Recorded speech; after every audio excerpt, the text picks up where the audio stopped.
All right, guys, last week I said I was gonna switch it up and do something sweet for this week. So today I'm gonna be making some cookies, and I wanna say thank you to Sue, she's my neighbor and my friend, for the suggestion. Now she suggested this to me quite a while ago, and I never got around to making them, and when I was thinking about what to make, she came to mind. So this is, thanks to Sue for suggesting this. I'm looking forward to making it. So the cookies we're making are Florentine cookies. They're also known as lace cookies.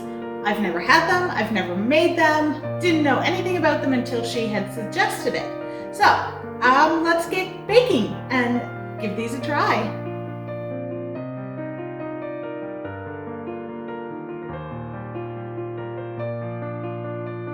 So the first thing I'm going to do is chop up 1 1/4 cups of blanched slivered almonds and a 1/2 cup of macadamia nuts.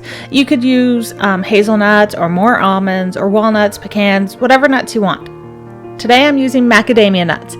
So in my little mini food processor, I'm just going to crush them all up until they kind of resemble a really coarse, crumbly texture.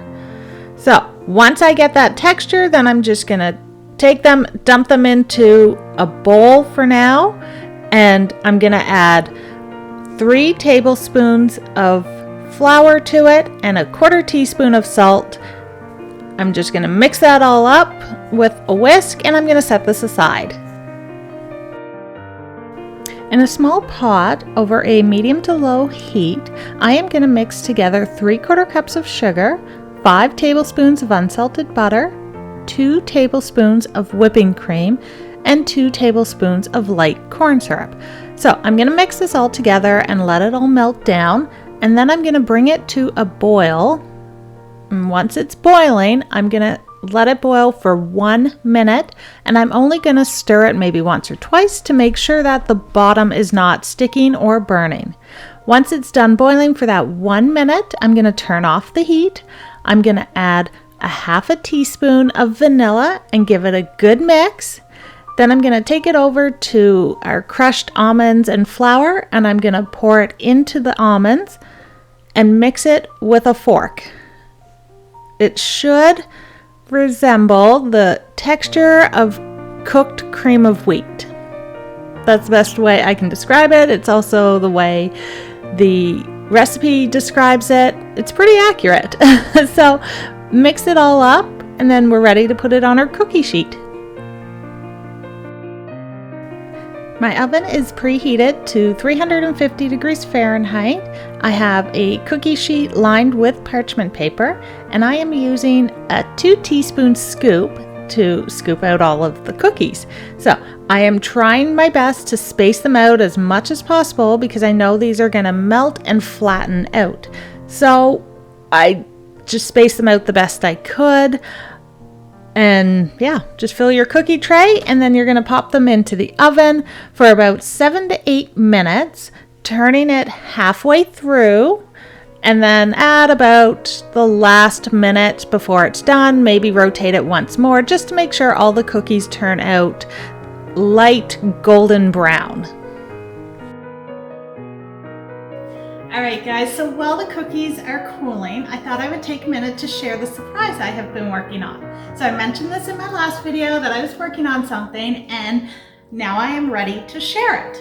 So I'm sure most of you have some sort of a recipe book or a notebook filled with recipes that might look like this. So mine, I got this when I was about 18 or 19 when I left home. My mom wrote it all out for me. She made this for me. But over the years, some recipes I don't like anymore, some I've changed. The cover has fallen off, pages are falling out, recipes are getting so worn that I can't read them. I also have an entire bag of recipes. So I want to clean this up and combine them all now into one place. And I'm old school. I like the feel of a cookbook or a notebook. I like to write it all out. So what I did, I created my own cookbook. This is not a normal cookbook. This is not a cookbook filled with my recipes, okay? This is a cookbook notebook that is meant to be filled with all of your favorite recipes. So I have taken a lot of time to create this and decide how I wanted it to look because I'm going to use it myself. So what I did is I created each page to look like a recipe card. So there's a spot to put the recipe name, your wet and dry ingredients, your instructions. There's even a spot for any special notes, like if you want to write a little story to say, these were my great-grandmother's cookies, she always made these for Christmas. There's a spot for that too. And I took a lot of time to create it and design it. I even used one of my own pictures as the cover of something I made in one of the videos that are on YouTube. So I have thought about this for a while and how I wanted to do it, and it is finally done. I am so excited to be sharing this with you guys.